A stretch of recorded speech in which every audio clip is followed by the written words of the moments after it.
Shalom shalom, ni wasalimu watu wote katika jina la Yesu Kristo aliye hai, na ninakuletea kipande kidogo sana cha habari ambacho pengine kinaweza kusaidia kukufungua katika ufahamu kwenye mambo makubwa sana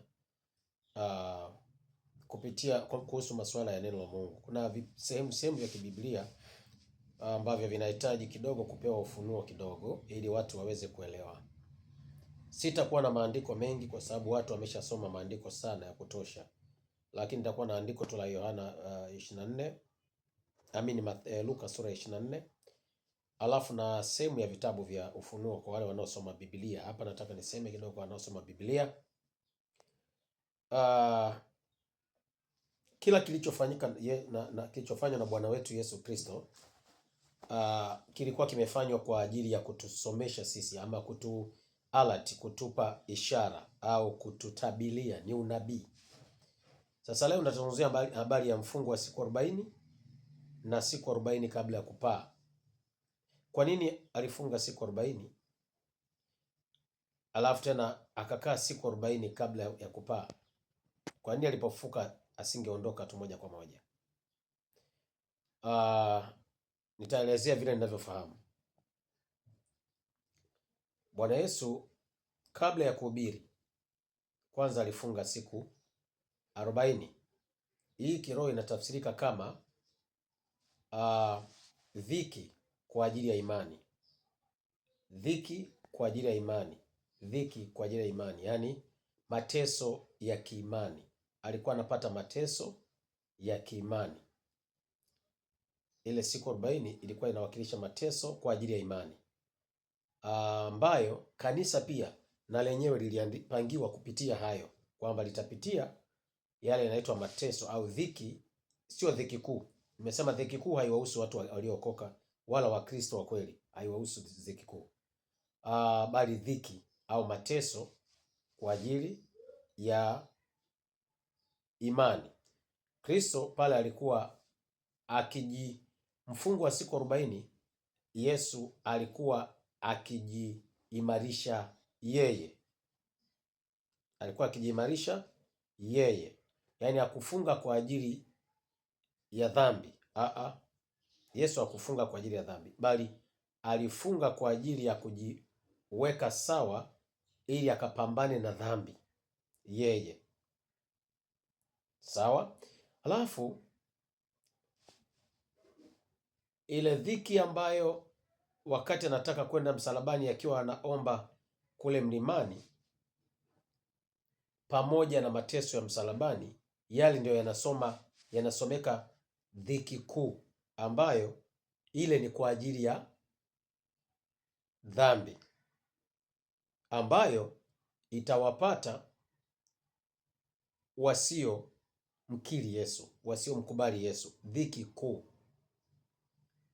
Dhiki kuu ambayo itawapata wasiomkiri Yesu. Kumbuka maandiko yanasema wazi kwamba, kwa hiyo ambao usomi maandiko utapata shida. Hapa nataka niongee na watu wanaojua maandiko, ambao ninaposema hivi wanajua kabisa maandiko yake yako sehemu gani.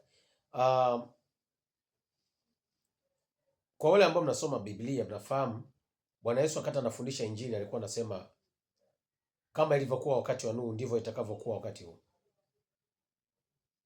Maana yake ina maana Nuhu aliondolewa kabla ya maangamizi, aliandaa safina ambayo ni wokovu, akawaingiza watu wake ambao ni watu waliokoka na wateule kwa ajili ya kuwaokoa wakati gharika ikija wawe ndani ya safina.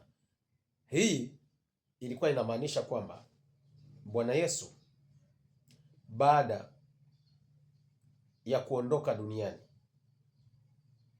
kabla ya mwisho kabisa wa dunia. Ndio maana unapozungumzia habari ya unyakuo, unajua kuna watu wajinga sana wanatupotosha na kututoa katika mstari wa Injili ya kweli. Wale wanaosema eti dhiki kuu ni kwa ajili ya kanisa. Sasa unajiuliza, kama Yesu ataacha kanisa liteseke, afu anakuja kuwanyakua ili iweje? Kwa sababu watakaonyakuliwa,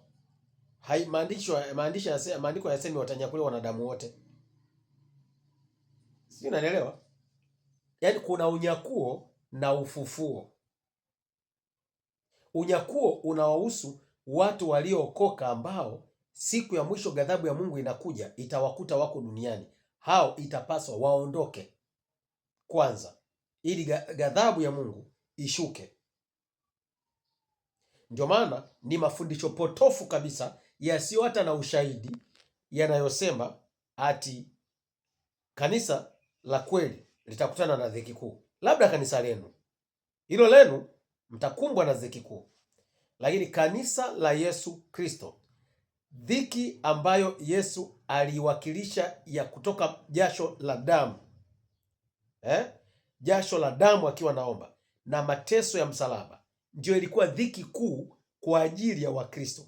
Ila dhiki ile ya binafsi aliyoipata Yesu wakati anafunga siku 40, ile ndio dhiki ya kanisa. Yaani Yesu pale alikuwa anawakilisha kanisa, siku zile 40 anapata mateso kwa ajili yake yeye. Kwa hiyo kuna mateso kwa ajili yetu wenyewe, alafu kuna mateso ambayo Yesu aliyapata kwa ajili yetu ili sisi tusiteseke, ambayo yanatuhusu sisi. Ukisikia kwa ajili yake, maanake hayatuhusu.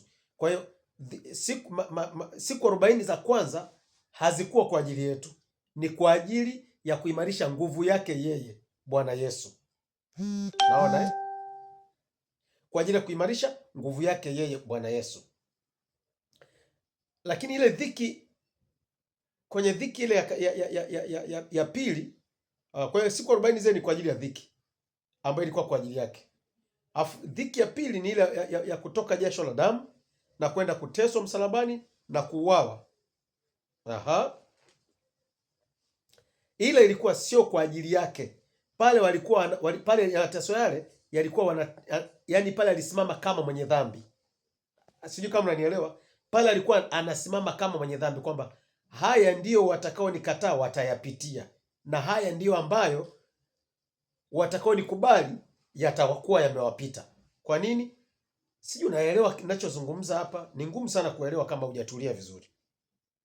Yaani mfungo ulikuwa kwa ajili yake Yesu, hautuhusu sisi. Manake sisi lazima tufunge kama kawaida. Tunapotakiwa kutafuta nguvu lazima tufunge, kwa sababu alifunga kwa ajili yake, hakufunga kwa ajili yetu. Lakini mateso aliyoteswa ile dhiki inaitwa dhiki kuu ya Yesu. Alikuwa anaitabiri dhiki kuu inayokuja, ile kutoka jasho la damu na kutoka kupigwa msalabani na mateso yote yale. Ile ndio inaitwa dhiki kuu, ambayo pale sasa alikuwa anatuwakilisha sisi, yani kwa ajili ya wenye dhambi. Kwa sababu sisi tuliookoka tayari tumempata yeye, tumeshamaliza dhiki yetu kuu tayari, kwa sababu yeye alishateswa dhiki kuu kwa ajili yetu. Huo ni ushahidi wa kwanza ni huo hapo, kwamba yeye alishateseka kwa ajili yetu ili sisi tusiteswe kwa njia yote. Hakuna cha kuteswa moto, hakuna cha kuteswa kwenye dhiki kuu. Ila dhiki ya kawaida ile ya kufungwa siku 40, ile inatuhusu sisi. Lazima tupitie maisha ya dhiki kwa ajili ya imani. Ile inaitwa mfungo ulikuwa kwa ajili ya imani, dhiki kwa ajili ya imani. Lakini baada ya hapo kuna siku 40 zingine baada ya kufufuka, siku 40. Unajua kufufuka maana yake ni kujitokeza tena mbele ya watu wa Mungu. Yesu atakapokuwa anatoka mbinguni, atakuwa anafufuka kutoka kwenye mbingu kuja duniani. Na kwa sababu anafufuka kutoka kwenye mbingu, maana yake anaonekana. Kufufuka maana yake ni kujitokeza tena, au kuonekana waziwazi kutoka mafishoni, au mahala pa wafu, au mahala palipofichwa, au kutoka katika mahala palipo ambapo mtu alipotea kabisa. Sasa ni hivi, atakapokuja kutoka mbinguni atakuwa anawakilisha kufufuka. Na kwa sababu alipofufuka alikaa siku 40, maana yake atakapokuja kutoka mbinguni atafanya unyakuo. Baada ya unyakuo atakaa miaka 3.5. Watu wote wasoma Biblia wanafahamu miaka 3.5 pamoja na kanisa akiumega mkate. Kwenye Luka 24 utaona alipofufuka tu alikaa siku 40 akiumega mkate. Lengo ni nini? Ni kuwatia moyo. Inaitwa ni harusi ya mwana kondoo. Ni kuwatia moyo watu wake juu ya yale aliyoyafanya. Anawathibitishia watu wake. Kwa hiyo atakaporudi kutoka mbinguni anakuwa kama anafufuka kutoka mbinguni, alafu anatokeza tena duniani, anakuja anachukua watu wake, alafu kunafanyika harusi ya mwana kondoo. Wajinga wale wanaosema kwamba ati dhiki kuu inawahusu watu wa kanisa ni wajinga, kwa sababu hata waelewi kwa nini unyakuo upo. Yaani ukiondoa neno unyakuo, maana yake ni dhiki kuu ya wote. Kama unyakuo upo, utanyakuaje watu ambao wanatakiwa wapate dhiki? Yaani wote wenye dhambi na nyinyi na wasio na dhambi mpate dhiki kuu, alafu ndio waje wanyakua. Anawanyakua kina nani sasa? Wa nini? Wakati wote wanatakiwa kuteseka na wote wameteswa pamoja. Huu ni ujinga wa hali ya juu. Ile maana ya kuwa unyakuo upo, unyakuo unawahusu watu wa Mungu ambao hawatakiwi kuingia kwenye dhiki kuu, maana wameshapata dhiki kuu kupitia mwili wa Kristo wenyewe. Kama unasoma Biblia utaelewa vizuri.